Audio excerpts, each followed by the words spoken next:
The moment I remember most clearly is not the firing, it's the laugh. Preston is still talking, something about restructuring, something about the direction of the company. And I am watching Claudia Reyes, who is standing near the glass wall of the conference room with her arms folded and her coffee cup held just under her chin. She is not looking at me. She is looking at her phone. And then Preston says the word terminated, and Claudia looks up, and she smiles. Not at me, not at the room, just to herself. A small, private, satisfied smile like she's just gotten a text with very good news. I file that away. I have always been good at filing things away. Preston keeps talking. I hear the words. I even nod at the appropriate moments because that is who I am. I do not let people see me bleed, but behind my eyes I'm perfectly still. The way water goes still right before it freezes, and I'm watching Claudia's hand relax around her coffee cup. She was tense coming in. I noticed that too. Now she isn't. I shake Preston's hand. I thank him. Genuinely, without sarcasm, which seems to unsettle him slightly, I pick up my notebook from the table. I do not storm out. I do not say anything cutting. I walk to my desk, put my personal items in a box that is just barely too small for everything, carry the box to the elevator and stand there waiting for the doors to close. From across the floor, I can hear Claudia's voice. She is already in a meeting, already moving forward. Her voice is bright and easy, and she laughs at something someone says, a different laugh this time, the professional one, the one she deploys like a tool. And the elevator doors close. I press the lobby button. I breathe out slowly, and I start to think. The apartment is very quiet without a schedule. I noticed this the first morning, the absence of an alarm, the particular quality of silence at 8:14 a.m. when I should be at my desk. I make coffee, properly, with the hand grinder I never have time to use during normal weeks. And I sit at the kitchen table and open my laptop, and I do not panic. Sophia calls at 9. Marcus texted me, she says before I can say anything. Are you okay? I'm making pour-over coffee. Nathan. I'm fine, Sophia. I was fired, not diagnosed. She is quiet for a moment. I can hear her thinking. She's always been more emotionally transparent than I am, which she finds frustrating and I find useful. Do you want to come over for dinner? I can make that pasta. Not tonight. Tomorrow? Sophia. I keep my voice gentle because she means well and she loves me, and she would be here with a casserole and a listening face within the hour if I let her. I have work to do. You were just fired. I know. That's why I have work to do. I hang up, gently, and open the second tab I already have running in the background. The parent company that owns Aldrich Consulting has been quietly hemorrhaging for 8 months. I know this because I built half the financial models they are failing to understand. The senior partners are distracted by a merger that is never going to close. Preston Aldrich is running the consulting arm on borrowed confidence and declining client numbers, and the one person who might have steadied the ship, that would be me, just walked out of the building with a box that was slightly too small for all his things. I take a sip of the pour-over. It's very good, actually. I start writing a proposal. Marcus meets me for lunch 4 days after the firing. He picks a diner on Clement Street with booths that are slightly too small and coffee that is definitively worse than what I now make at home. He slides in across from me and puts both elbows on the table and stares at me for a long moment. You look extremely calm, he says. Thank you. I meant it as a warning sign. I smile at that. Marcus has known me for 6 years. He knows the difference between my calm, that means I'm fine, and my calm, that means I am 3 steps into a plan. How's the office? I ask. He wraps his hands around his coffee mug. Claudia's been promoted, interim director of 2 departments now. He pauses, picking the word carefully. Very visible. I imagine she is. She told Priya in accounting that the restructuring was inevitable, that some people weren't a culture fit. I look at my menu, though I already know what I'm ordering. What else? Preston's nervous. The Harmon account sent a contract review request and nobody can actually do what you did. They tried to give it to the new junior analyst. The kid's good, Nathan, but he's been here 4 months. And Diane? Marcus pauses again. This pause is different. This one means he is deciding whether to tell me something. Diane's been quiet, had lunch alone 3 days in a row. I set the menu down. Diane Holt has been CFO at Aldrich Consulting for 11 years. She does not eat lunch alone unless she's thinking very hard about something and doesn't want anyone to see it on her face. Good, I say. Marcus raises an eyebrow. Good? I pick up my coffee. I'll call her. He stares at me. Nathan, you were fired 10 days ago. I know. And you're, what, recruiting the CFO? I consider how to explain this. Marcus is one of the most perceptive people I know, but he thinks in terms of how things look, and what I'm doing doesn't look like anything recognizable yet. I'm not recruiting anyone, I say. I'm having a conversation with someone who I think is asking the same questions I am. He shakes his head slowly. I just want to register for the record that you are somewhat terrifying. Noted. He picks up his menu. Get the Reuben. They do it well here. Diane meets me for coffee exactly once before she says anything substantive. We meet at a place in the financial district, neutral ground, and we talk about nothing for 20 minutes. Industry gossip, a conference we both attended last year, a mutual colleague who moved to Singapore. She drinks her Americano and watches me the way I imagine she watches quarterly reports, looking for the thing that doesn't add up. Then she sets her cup down. You've looked at the parent company's balance sheet, she says. It isn't a question. 6 months ago, I say, before I was asked to leave. She is quiet for a moment. And? The consulting arm is the only profitable division. Everything else is being subsidized by Preston's client revenue, which is declining at approximately 12% year over year. I pause. But the real problem is the Meridian Holdings debt. It comes due in 7 months, and they don't have the liquidity to cover it. Diane looks at me steadily. She is not surprised. She is, I think, relieved. Relieved that someone else is saying it out loud. Preston doesn't know, she says. Preston knows what he wants to know. She almost smiles at that. And what are you proposing, Nathan? I take a slow sip of my coffee. I'm not proposing anything yet. I'm having coffee with someone I respect. Don't do that. Do what? Be coy. You didn't call me to catch up. She looks at me directly. What are you thinking? This is the moment.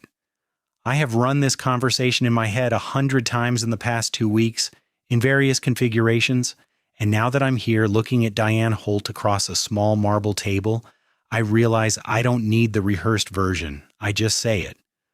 I think the holding company will need a buyer in 5 to 6 months. I think I can be that buyer. And I think when that happens, I'm going to need someone inside the building who understands the real numbers.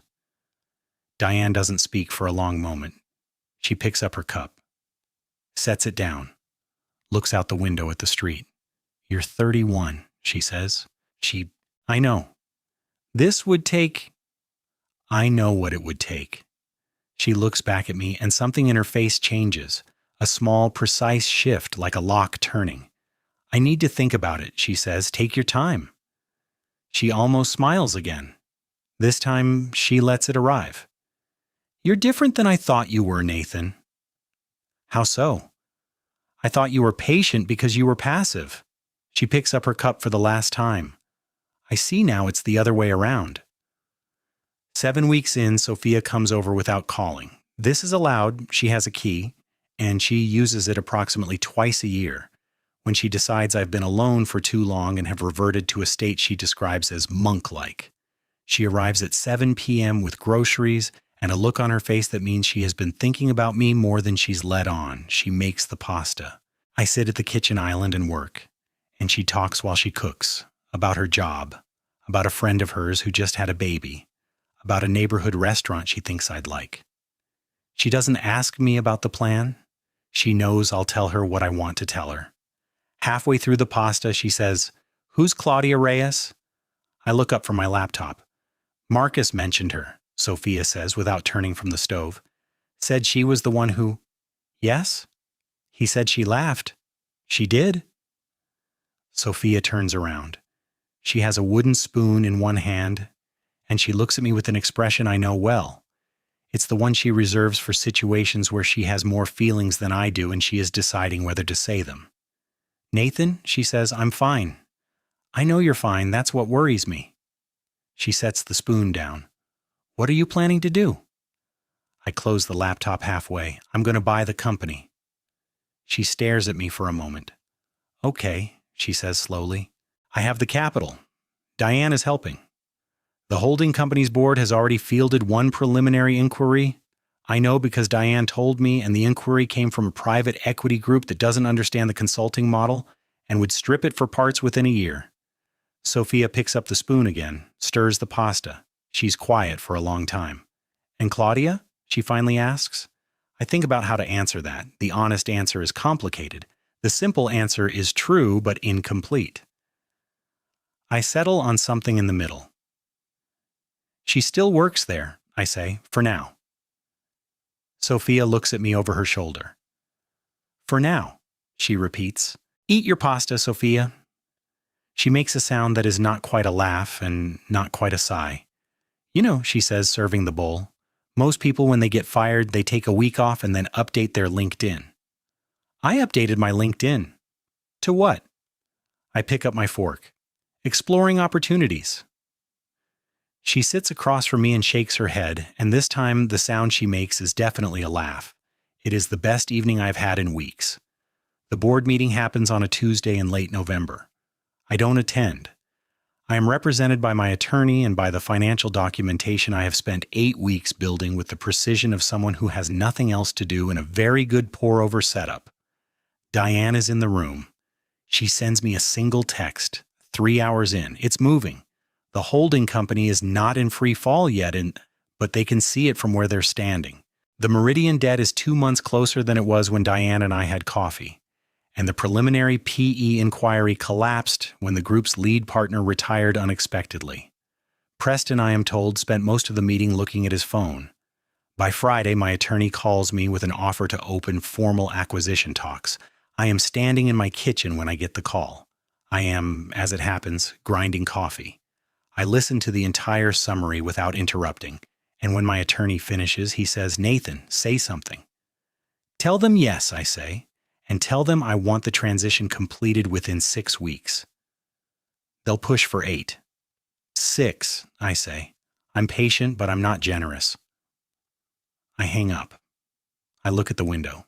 It's raining. That particular thin November rain that makes the city look like a watercolor somebody left outside. I think about Preston's face the day he fired me. Careful, rehearsed, slightly too cheerful. I think about the box that was slightly too small. And then I think about the laugh. And I pour my coffee and I go back to work. I return to the building on a Wednesday morning, 6 weeks and 4 days after the acquisition closes. I've told no one internally. No announcement email, no advance notice. I walk in through the front entrance at 8:47 a.m. wearing the same charcoal suit I wore to my first day at the company 6 years ago, because I am aware that moments have weight and I want this one to have the right kind. The security guard at the desk, a man named Gerald, who has been here longer than anyone, looks up when I come in and does the particular double take that people do when they see someone they didn't expect. "Mr. Voss, or," he says. "Gerald," I say. "Good morning." I take the elevator to the 4th floor. I have been precise about the logistics. Human Resources has already processed the transition documents.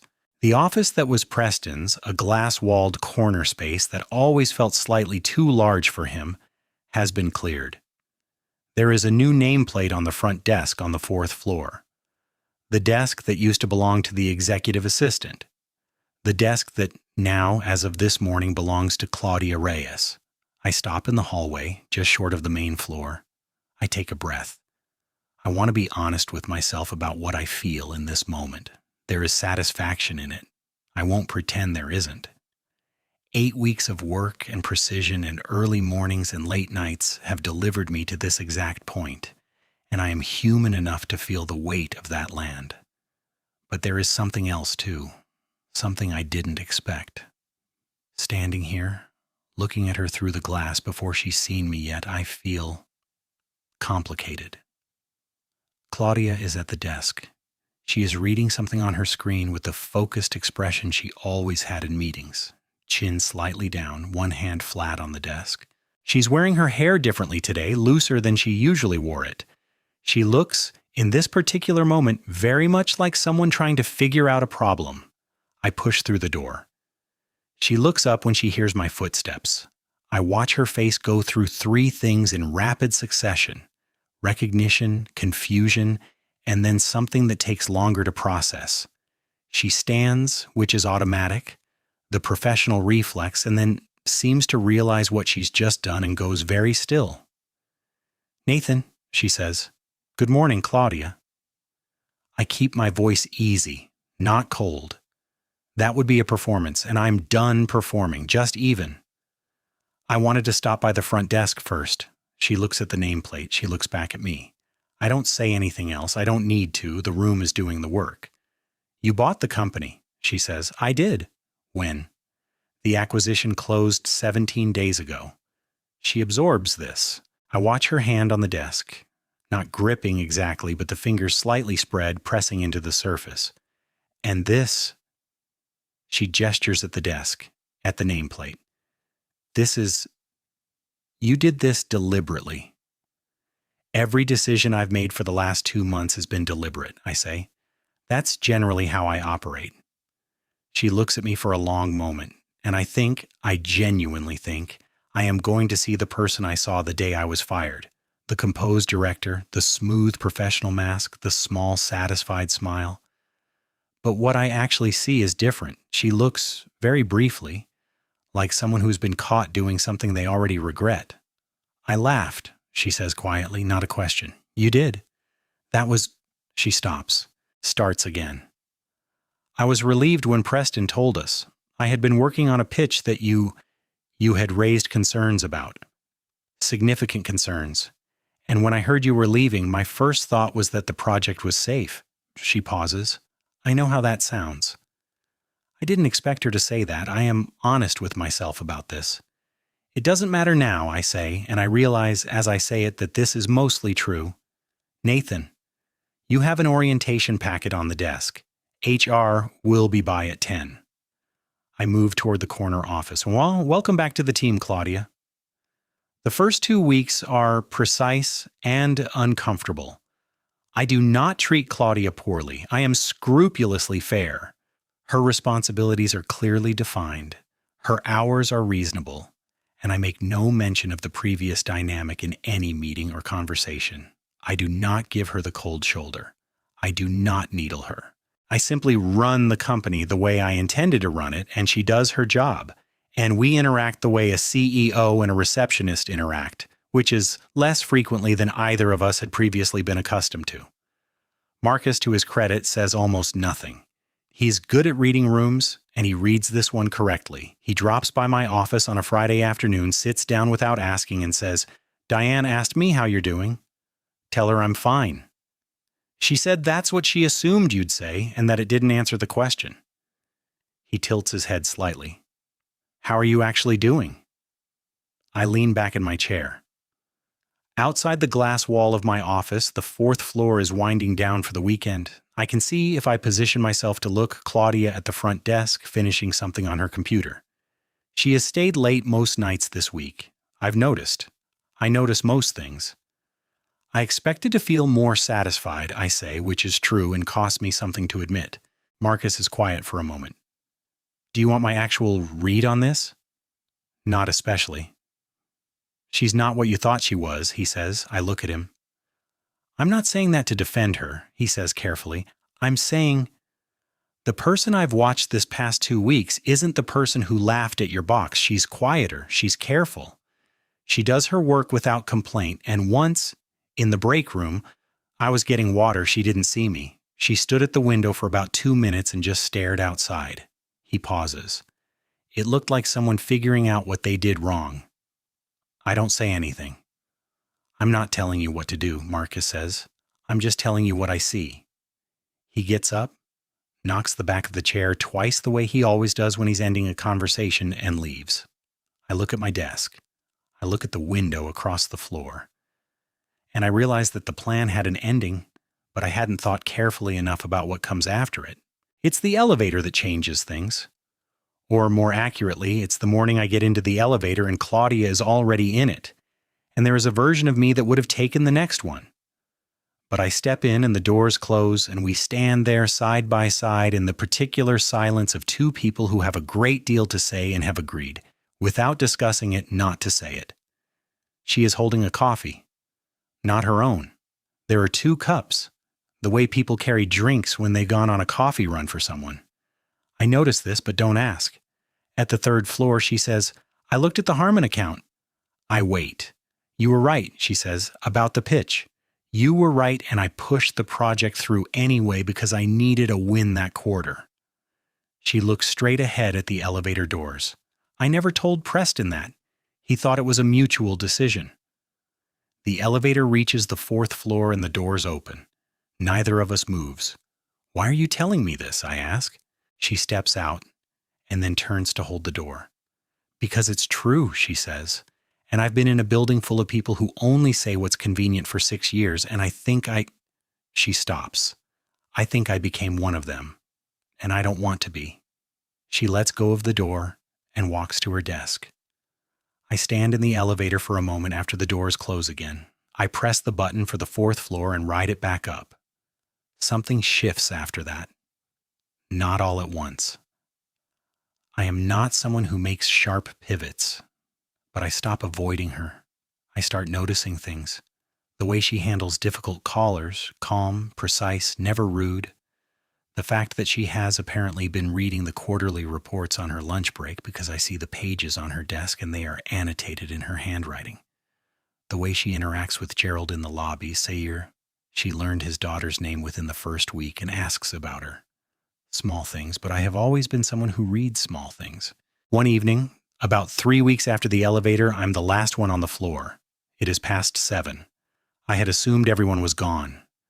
I come out of the corner office to get water and I find Claudia still at the front desk, head down over a document, and she has, for some reason that I genuinely cannot explain, fallen asleep at her desk, just barely. That 10-minute tipping point sleep that people fall into when they haven't stopped moving all day. I stand there, and I feel something I had not given myself permission to feel, which is something close to tenderness. I get 2 cups of water. I put one next to her without touching anything else. And then I go back to my office and sit down and think about what kind of person falls asleep at a front desk they didn't ask for and still stays until past 7, and what that says, and what I think about it. When I leave an hour later, she is gone. The water glass is empty. The company holiday party is the kind of event I have historically tolerated, and this year have the authority to mercifully cut to 2 hours. Marcus DJs from his phone with questionable taste. Diane makes a speech that is warm and precise and everything a speech should be, and several people cry a little, which I respect. I am standing near the window with a glass of water when Claudia appears next to me. "You're not drinking," she says. "I don't drink at company events." "Why not?" "Because it is the one occasion where what people remember the next day actually matters." She turns slightly to look at me, and there's a moment, just a beat, where her expression is completely open. No armor, no calculation, nothing professional. "You're not how I thought you were," she says. "No? I thought you were cold." She looks back out at the room. "I told myself you were cold because it was easier. If you were cold, the project thing, the Harmon pitch, it was just a conflict between professionals. No harm." She pauses. "But you were never cold. You were just careful, and I mistook it for not caring." I look at her. She's looking at the party, at Marcus, who has put on something with too much bass, at Diane, who is laughing at something with 2 junior analysts. "Claudia," I say. She turns. "I put you at that desk because I was angry." This is the first time I have said this out loud to anyone. I want to be clear about that. It was not a business decision. It was personal and it was deliberate, and you didn't deserve the version of it that was about my pride. She looks at me steadily. "And the version that wasn't about your pride?" I think about this. The company needed someone in that role who I could trust, I say slowly. Someone who understood the business and wasn't going to tell me what I wanted to hear. And I was angry at you, but I did trust you. I think I always trusted you, actually, even when I shouldn't have. The music shifts to something quieter. Across the room, Marcus catches my eye and gives me a look I choose to interpret as supportive rather than insufferable. That's a strange thing to admit, Claudia says. I know. Is this... She stops, recalibrates. What are you saying, Nathan? I'm not sure yet, I say honestly, but I wanted to say the true thing first. She comes to my office the following Monday morning with 2 coffees and a folder. She sets both on my desk without asking if this is an appropriate time. I look at the folder. What's this? It's the Harmon account. She sits down across from me. The real version. I pulled the original projections and ran them against what actually happened over the last 18 months. She opens the folder and turns it toward me. You were right. If we had restructured the engagement the way you proposed, the account would have renewed at a higher tier. Instead, they renewed at a flat rate and are currently evaluating 3 competitors. I look at the numbers. She is right.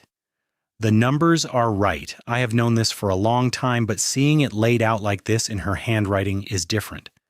I want to fix it, she says. I want to go back to the Harmon team with a new proposal and fix what I broke. She pauses. If you'll let me. I look at her across the desk. In the beginning, the first week, when I watched her at the front desk from the hallway and felt that complicated feeling, I had imagined this moment as something like vindication. I had imagined feeling, if not victorious, at least settled, closed. I don't feel closed. I feel something considerably more inconvenient than that. You don't need my permission, I say. Pitch it to me like any other account. Something in her shoulders relaxes. Okay. And Claudia. She looks up from the folder. The front desk. I want you to know that role has always been temporary. I was going to tell you at 60 days. We're at 53. She is quiet for a moment. When she speaks, her voice is careful. What does that mean? It means HR will have a new contract ready by the end of the week, I say. Director of Client Strategy, it's a new position. The salary is higher than your previous role. I pause. The work is harder. She stares at me. She stops. That seems like a significant amount of faith. I told you, I say. I always trusted you. I just needed to know you knew why you'd lost it. She looks down at the folder, then back at me. Her voice, when it comes, is quiet. And do I? Know why? Yes, I say. I think you do. It is a Thursday in January, early morning. The kind of cold that makes the office windows run with condensation when I find the coffee on my desk. I've arrived before anyone else, as usual. The floor is empty, the lights still on their low overnight setting, but on my desk next to my keyboard there is a cup from the place on the corner, the good one, the one with the pour-over setup that costs twice what it should. And there is a small note that says in handwriting I recognize, "Figured you'd be here early." See, I stand at my desk for a moment. I think about the morning I was fired and made my own pour-over because I suddenly had the time. I think about the months of careful, deliberate work, and Diane across a marble table, and Marcus in his diner booth saying, "You are somewhat terrifying." I think about Sophia making pasta without asking. I think about a conference room and a glass wall and a small, satisfied smile. I pick up the coffee. It's still hot. I go to the window. The city outside is gray and bright at the same time, the way January mornings are, too cold to be soft, too clear to be sad. I can see the street below starting to fill, people with their shoulders up against the wind, the first delivery trucks, a woman walking a very small dog with an enormous level of dignity. Claudia arrives at 8:15. I hear the elevator. I hear her stop when she sees me at the window. "You found it," she says. "I did." I turn around. "It's good." She's unwinding her scarf, and she looks at me with an expression that is open, in the way I have only seen a few times, but am starting to recognize as the one that means she is not performing anything. "I found the place you always ordered from," she says, "in your calendar. You had it listed as actual coffee. I thought that was, she pauses, specific. I have strong opinions about coffee. I know. She drapes the scarf over her arm. I've learned things about you, Nathan, working here, watching you run this. She looks at the floor for a moment. You are fair in a way that I don't think I was before. You make decisions that cost you something. You remember people's names, Gerald's daughter's name, the junior analyst's dog. You keep track of things that don't go on a spreadsheet. I am quiet. I spent 6 years in this building being very good at the things that looked like they mattered, she says. And I think I spent a lot of that time trying not to look at the things that actually did. I set the coffee cup down on the edge of my desk. Claudia. She looks up. Do you want to get dinner? I ask. Not a work dinner, just dinner. She is quiet for what feels like a very long moment, but which is probably only 3 seconds. And then she smiles. Not the small, private, satisfied smile from the conference room 2 months ago. Not the professional smile deployed like a tool. Something different. Something I haven't seen before. Something that is just hers. Yes, she says. Good, I say. Outside the window, the city is fully awake now. Somewhere below, I can hear a delivery truck and the particular sound of a January wind moving between buildings. The condensation on the glass catches the morning light and breaks it into a dozen small pieces. I pick up the coffee again. It is still warm.